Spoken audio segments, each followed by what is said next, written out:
Hello everyone, welcome back to my YouTube channel, Your Biotech Guide. I'm Ashi Vashne, and in today's video, I'm going to share my experience and some glimpses of ISO Bhopal NMR workshop, which I attended in 2022.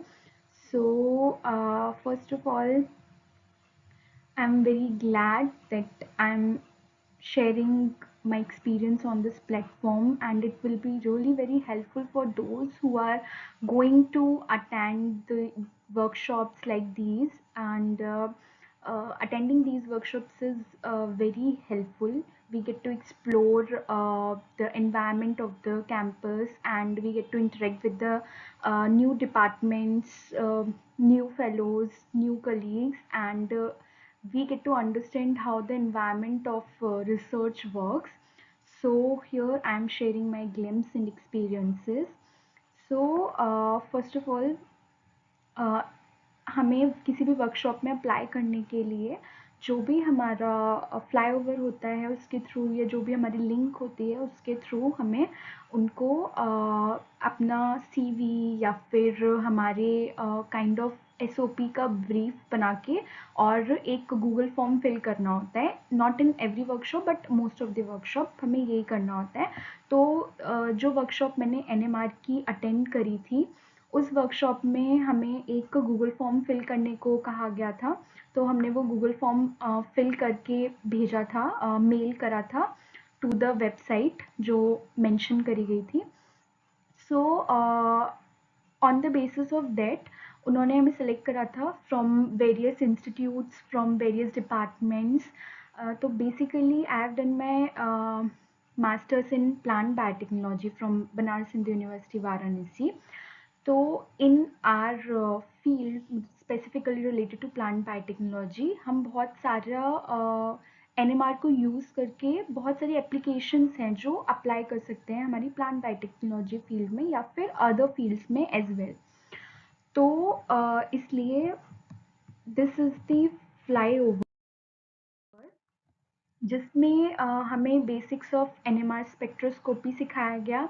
उसके applications जो हमारे research field में apply कर सकते हैं हम, वो बताए गए। सैम्पल प्रिपरेशन करना एनएमआर वर्कशॉप के लिए कैसे किया जाता है, डेटा एक्विजिशन करना, डेटा को प्रोसेस कैसे किया जाता है, डेटा को एनालाइज कैसे किया जाता है और हैंडल कैसे किया जाता है, ये सब हमें सिखाया गया था।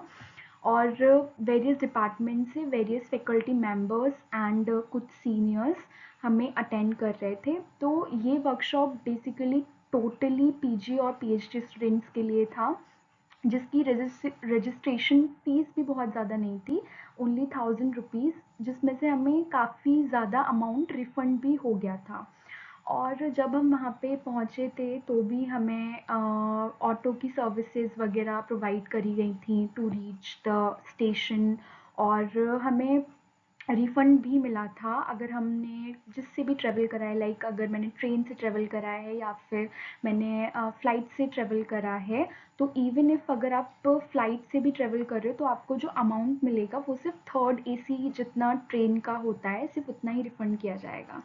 और बाकी का सब कुछ वो at the end of the workshop वो एक Google form, sorry Google form नहीं, एक हार्ड कॉपी देते हैं जिसमें हमें हमारे सारे जो भी अब तक ट्रैवलिंग के अलाउंसेस हमें फिल अप करने होते हैं, so that they can refund that amount back. तो इसलिए ये था हमारा वर्कशॉप का ब्रीफ, जो जो हमने वहाँ पे सीखा था। उसके बाद let's discuss, these are some glimpses of the area जहाँ पे हम लोगों को अटेंड करने को मिला था, सीखने को मिला था। तो फर्स्ट डे हमें सबसे पहले इंट्रोडक्शन, मतलब ओरिएंटेशन काइंड ऑफ हुआ था, जहाँ पे हमें हमारे को इंट्रोड्यूस करना था। जो भी पार्टिसिपेंट्स थे वेरियस जगह से, उन्हें अपने आप को इंट्रोड्यूस करना था। सो वी इंट्रोड्यूस्ड आवरसेल्व्स, और वहाँ के जो भी फैकल्टी मेंबर्स थे उन्होंने भी हमें, और जो वहाँ के फैकल्टी मेंबर्स थे उन्होंने भी हमें अपना इंट्रोडक्शन दिया था। सो बेसिकली ये जो ऑर्गेनाइज कराई गई थी वर्कशॉप, वो SERB के थ्रू कराई गई थी, एंड स्पेशली वहाँ पे जो डिपार्टमेंट ऑफ केमिस्ट्री था उनका बहुत बड़ा रोल था इस वर्कशॉप को ऑर्गेनाइज करने में एंड सक्सेसफुली एग्जीक्यूट करने में।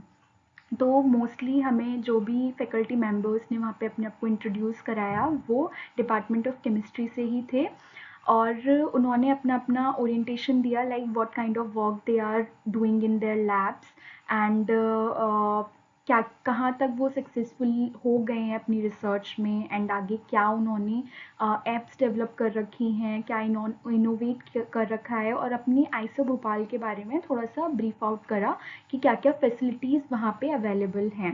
जैसे कि आपको दिख ही रहा होगा हम मतलब सारी टैबलेट्स वगैरह सब कुछ वहाँ पे प्रोवाइड किया गया था और वो टैबलेट्स कनेक्टेड थे टेबल से लाइक लॉक थे सो दैट कोई भी वहाँ से उनको लेकर ना जा पाए और सब कुछ वहाँ पे हमें मिला था लाइक एक फोल्डर मिला था जिसमें हमें नोटबुक पेन एंड हमारा आईडी कार्ड वगैरह सब कुछ प्रोवाइड किया गया था। तो वहाँ पे टीवी स्क्रीन्स वगैरह हर जगह मतलब प्रोवाइड करी गई थी cameras and everything everything was too good. तो सबसे पहले हमें हमारा आई थिंक 5 to 6 डेज़ का पूरा वर्कशॉप था जिसमें हमें पूरा हमारा स्केड्यूल प्रोवाइड किया गया था कि फर्स्ट डे हमने क्या करना है, सेकंड डे हमने क्या करना है, तो सारा कुछ हमने किया था।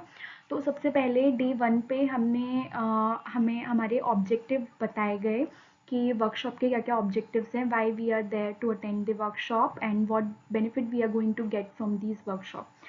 तो वो सब हमें ब्रीफ आउट करा गया, हमारा इंट्रोडक्शन हुआ जैसे कि मैंने बताया, फैकल्टी का इंट्रोडक्शन हुआ और फिर उसके बाद में हमें brief introduction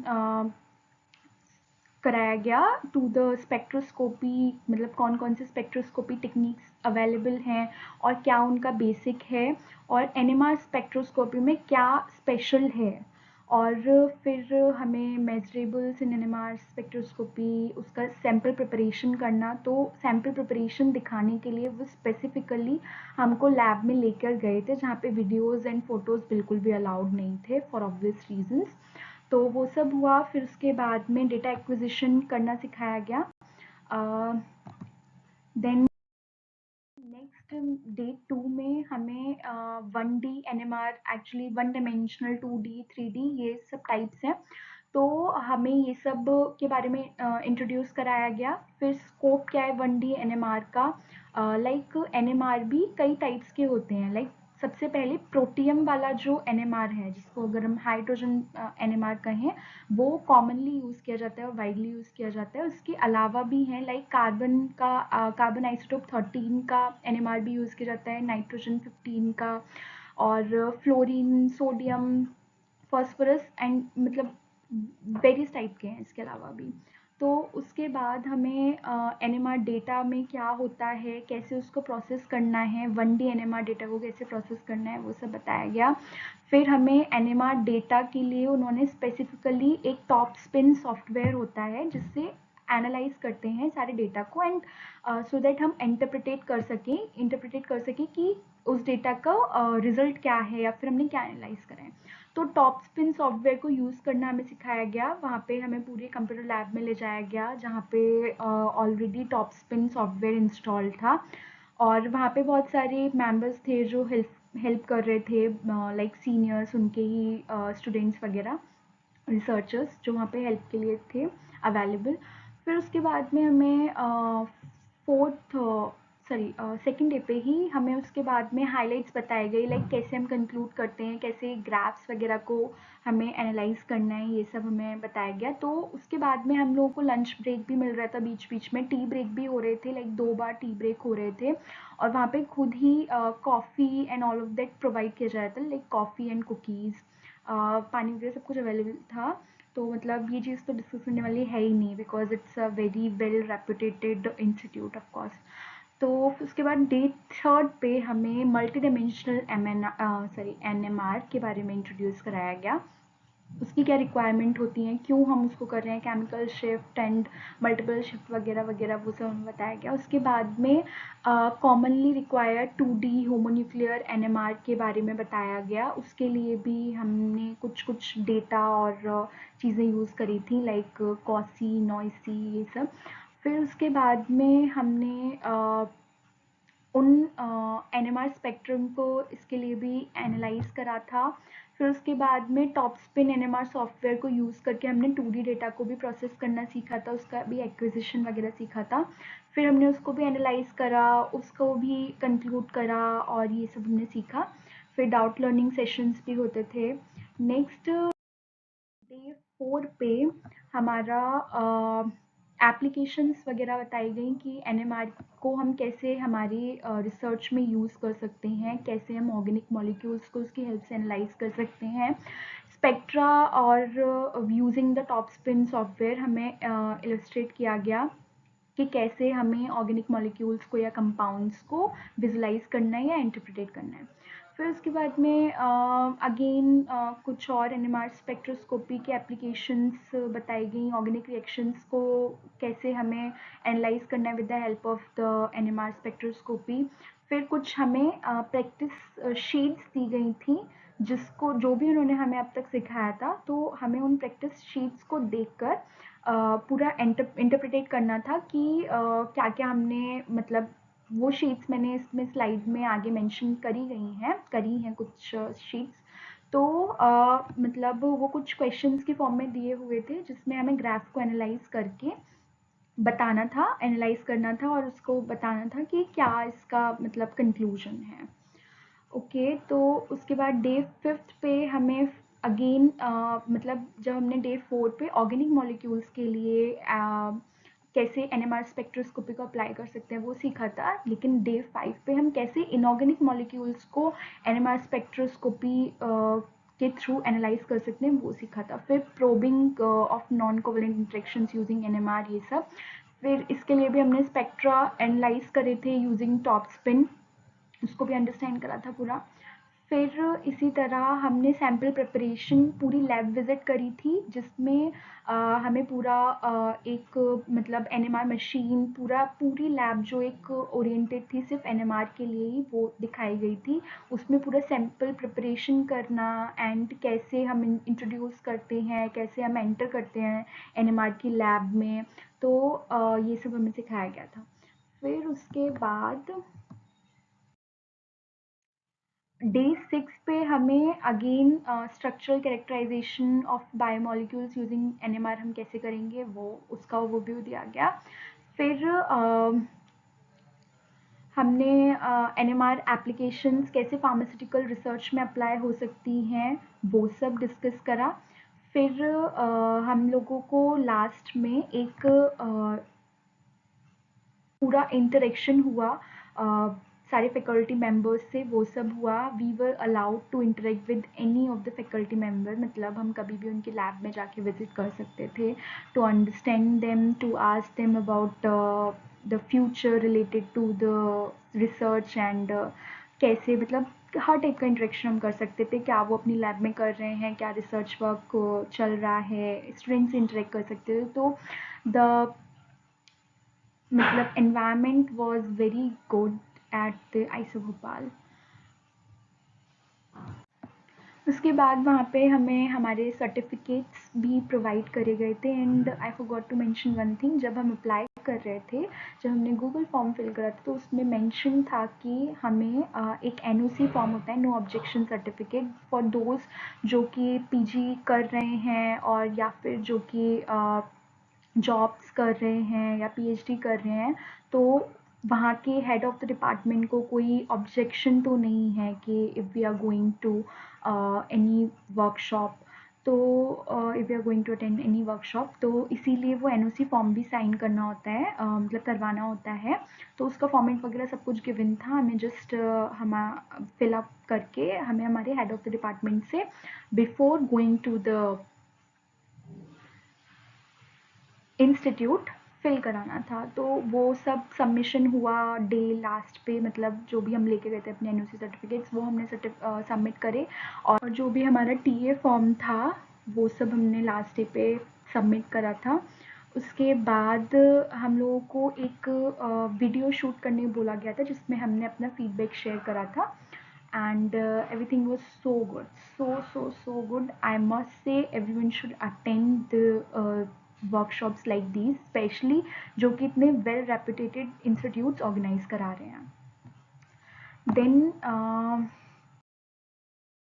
these were the professors जिन्होंने हमारे लेक्चर्स अटेंड करे थे, जिसमें से डॉक्टर भारद्वाज सत्यमूर्ति सबसे मेन सर थे जिन्होंने पूरा ऑर्गेनाइज करा था एंड एग्जीक्यूशन करा था। उसके बाद डॉक्टर विशाल राय थे, एक देवाशीष मन्ना, डॉक्टर देवाशीष मन्ना थे। फिर उसके बाद डॉक्टर डिम्पी कालिया थी, डॉक्टर दीपक चोपड़ा थे, जयंता चौधरी थे। अगर आप लोग चाहें, if you are really willingly interested to know about them, आप know about their research work, तो आप लोग डायरेक्टली आईसी भोपाल की साइट विजिट कर सकते हैं एंड देख सकते हैं वेरियस डिपार्टमेंट्स के वेरियस फैकल्टी मेम्बर्स को। फिर उसके बाद में ओके, तो थोड़ा सा just because we are discussing about the NMR, तो थोड़ा सा जस्ट मैं ब्रीफ आउट करूँगी कि एक्चुअली वहाँ पे था क्या और क्या हमने देखा था, क्योंकि we were not allowed to take our cameras in there in the lab specifically. तो वहाँ पे एक्चुअली हम कुछ भी ऐसा नहीं ले जा सकते हैं, क्योंकि वो हाईली मैग्नेटिक फील्ड वाला एरिया होता है, वहाँ पे बहुत ज़्यादा मैग्नेटिक रेज प्रेजेंट होती हैं, तो हम वहाँ पे कोई भी ऐसी मेटेलिक चीज़ नहीं ले जा सकते हैं, लाइक कीज़ हो गई, इयररिंग्स, रिंग्स, ये सब कुछ, मोबाइल फ़ोन्स, जो भी मतलब ऐसे लाइक कुछ भी ऐसा इंस्ट्रूमेंट हम नहीं ले जा सकते हैं जिसमें से रेज निकलती हों या फिर जो मेटेलिक हो, तो वो सब हमें बाहर छोड़कर ही जाना था। तो बेसिकली एनएमआर होता क्या है, एनएमआर की फुल फॉर्म क्या है कि न्यूक्लियर मैग्नेटिक रेजोनेंस स्पेक्ट्रोस्कोपी। तो बेसिकली इसमें था क्या कि वहाँ पे जो भी लैब का ओरिएंटेशन था उनका, उन्होंने सैंपल लिया, और हम बेसिकली इसमें होता क्या है, एज वी नो कि हमारी जो शेल होती है, कोई भी एटम होता है उसकी शेल होती है जिसमें हमारा क्या रहते हैं, इलेक्ट्रॉन्स रहते हैं, और उसके अंदर हमारे क्या रहते हैं, न्यूक्लियस में हमारे प्रोटॉन्स और न्यूट्रॉन्स रहते हैं। तो यहाँ पे एक्चुअली जो एनएमआर स्पेक्ट्रोस्कोपी है वो पूरी की पूरी किस पे वर्क करती है, न्यूक्लियस के थ्रू वर्क करती है, मतलब प्रोटॉन्स और न्यूट्रॉन्स पे वर्क करती है। तो बेसिकली ये जो प्रोटॉन्स और न्यूट्रॉन्स होते हैं ये रोटेट करते हैं, मतलब स्पिन करते हैं, अगर हम इनको हाईली मैग्नेटिक फील्ड में प्रेजेंट करें तो।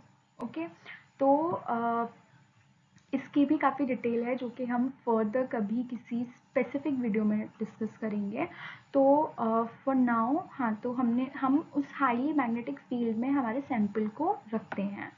तो जब भी मैग्नेटिक रेज उस सैंपल के थ्रू पास होती हैं तो वहीं पे एक डिटेक्टर प्रेजेंट होता है जो कि डिटेक्ट करता है उस स्पिन को, कितना स्पिन करा है एटम, ओके, न्यूक्लियस कितना स्पिन कर रही है उसको। फिर उसके बाद में काफ़ी हाई रेज होती हैं वो, तो radio waves, high energy waves होती हैं बेसिकली। तो फिर वो डिटेक्टर डिटेक्ट करता है, एब्जॉर्ब होती हैं वो रेज, एंड फिर हम हमारे कंप्यूटर स्क्रीन पे ग्राफ्स को देखते हैं। फिर उन ग्राफ्स के थ्रू हम एनालाइज करते हैं और इंटरप्रेट करते हैं।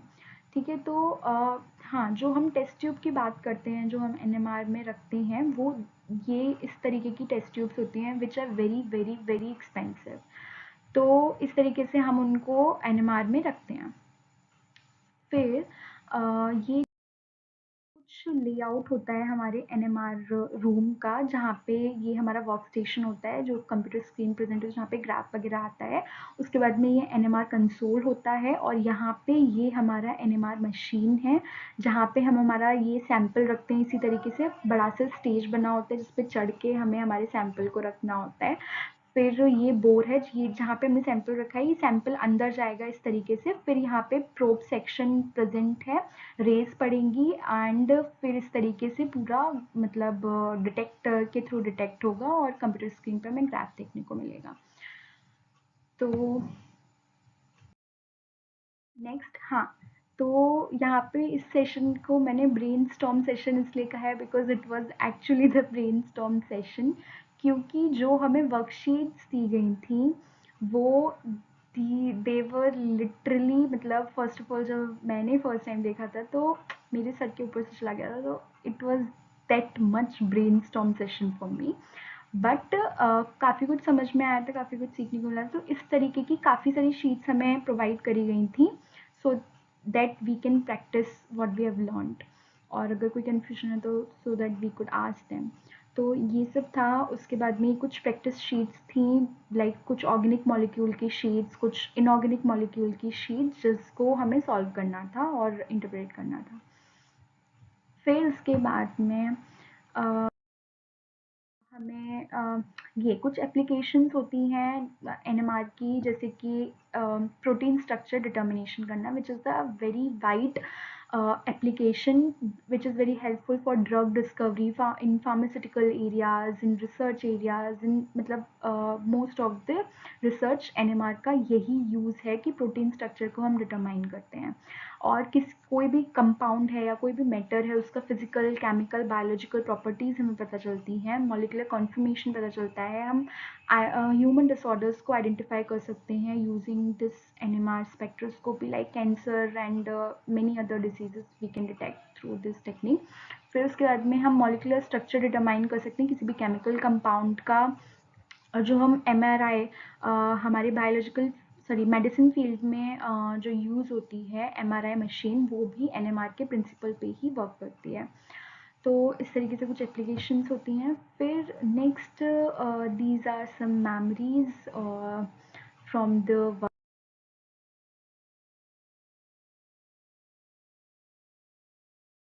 वर्कशॉप, जो कि ये कुछ हमें वहाँ पे कलीग्स मिले थे। And also I forgot to add कि हमें वहाँ पे गेस्ट हाउस में रूम्स वगैरह प्रोवाइड करे गए थे, and the rooms were too good, the environment were too good, everyone was so friendly and very helpful also.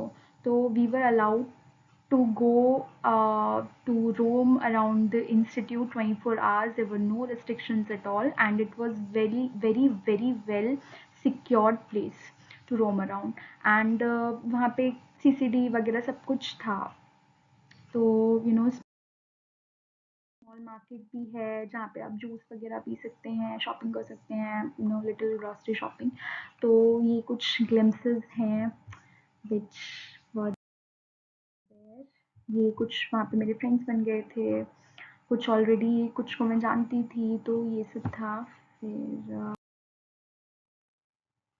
ये बहुत अच्छा व्यू था वहाँ पे जिस टाइम पे एक्चुअली ये वर्कशॉप हुआ था। वहाँ पे उस टाइम पे बहुत मोस्ट ऑफ द बच्चे अपने घर पे रहते हैं, मतलब हॉलीडेज़ लेके चले जाते हैं, और उसी टाइम पे वर्कशॉप होती है मेनली। तो इट वाज़ वेरी मतलब clean, green and rush free at that time, और ऑल्सो इट वाज़ मानसून। तो ये जुलाई का सेशन था आई गेस, तो हम तभी गए थे, तो इट वाज़ वेरी गुड। और भोपाल में तो वैसे भी बारिश होती है, तो बहुत हैवी बारिश होती है, अगर कुछ भी होता है तो बहुत हैवी होता है। तो इट वाज़ लाइक दैट। फिर ये कुछ और ग्लिम्पसेस हैं जो कि हम लोगों ने सेल्फीज वगैरह, और ये हमारा रूम था जो कि विच वाज़ वेरी गुड। तो शेयरिंग में मिला था, लाइक मैं, मेरी एक और रूममेट थी, तो हम लोगों ने शेयर किया था, and room was too good. Everything was there, like kettle भी थी, शुगर के सेशे थे, और आई थिंक कबर्ड वगैरह सब कुछ अवेलेबल था। वहाँ पे बॉटल्स दी हुई थी, सब कुछ था। It was very well and clean भी था। तो ये गेस्ट हाउस के एरिया का बाहर का व्यू है। फिर उसके बाद में कुछ और मेमोरीज हैं, and this point was the one of the most scenic point for me. मैंने यहाँ पे बहुत सारे फोटोज क्लिक कराए थे, and it was too good, मतलब one of the most favourite point for getting clicked. It was too good. And ये again food was too good, like सुबह मॉर्निंग में breakfast, lunch, everything was too good. तो हमें मतलब morning में egg, cornflakes, कभी कुछ मतलब ये सारी चीज़ें, एंड ब्रेड तो कंपलसरी होता ही था, प्लस कॉफ़ी या फिर जो भी हम मतलब प्लेन मिल्क और whatever we like to have, तो वो सब होता था। उसके अलावा एक और लाइक कभी इडली, कभी उपमा, ये सब चीज़ें भी होती थी, तो it was too good. And again lunch में भी मतलब फुल मील होता था, like chapatis and varieties of dishes होती थी वहाँ पे, एंड डेली कोई ना कोई स्वीट डिश भी होती थी फॉर डेजर्ट भी होती थी।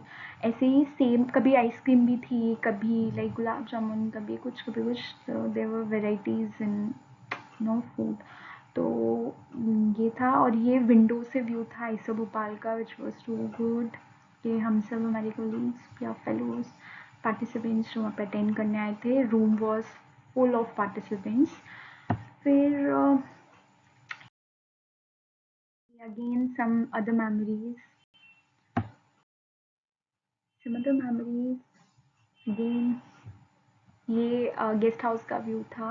ये लिफ्ट का है। ये जब हम बाहर घूम रहे थे, हमने वहाँ पे बैडमिंटन लाइक वहाँ पे ये अच्छी चीज़ थी कि हर लैब के अंदर, मतलब ग्राउंड फ्लोर पे, वहाँ पे बैडमिंटन कोर्ट, टीटी कोर्ट, ये सब अवेलेबल था। और प्लस वहाँ पे आप फ्री थे, अगर आप अ, बहुत ज़्यादा वर्कलोड बढ़ गया है तो यू कैन जस्ट, अगर आपने कोई एक्सपेरिमेंट लगाया हुआ है तो आप जस्ट आके आराम से अपना मूड फ्रेश करके जा सकते हो। And full full freedom. तो ये सब भी था वहाँ पे।